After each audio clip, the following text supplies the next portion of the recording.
কিরে, তোর 31st plan কি? এই কথাটা বিয়ের আগে অবধি আমি মানতে পারছি যে আমাদের প্ল্যান থাকে ব্যাচেলার লাইফ, সেই এনজয় করেছি। বিয়ের পরও আমি মানতে পারছি না বরের সাথে একদম মানে 31st নাইট আমি কল্পনা করছি। কিন্তু একটা আমি নিউবর্ন বেবির মা, এখন এখন আমার 31st বলে কিছু হয় না গো। এখন হলো কি 31 তারিখ। হ্যাঁ হ্যাঁ, 31 তারিখ আমাদের নিউ ইয়ার বলে কিছু হয় না, ওটা ওটা হলো 1 তারিখ। প্ল্যান প্ল্যান কিসের? মেয়েকে কখন খাওয়াবো, মেয়ে কখন ঘুম পাড়াবো, মেয়ে কখন ঘুমাবে, মেয়েকে স্নান করাবো, মেয়ে কখন পটি করলো, মেয়ে হিসু করে দিয়েছে, ডাইপার চেঞ্জ করবো। হ্যাঁ, এই প্ল্যান করছি এখন, সারাটা দিন এই প্ল্যান চলছে।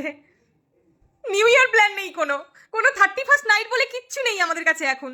এখন হলো কি মানে ও কখন ঘুমাবে সেই চিন্তা করছি, তারপর আমি একটু 31st নাইটে একটু ঘুমাতে পারবো।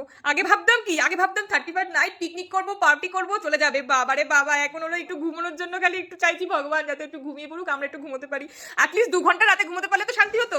2 ঘন্টাও ঘুমোতে পারি না। হ্যাঁ, আমাদের এই 31st নাইট এটাই প্ল্যান আমার।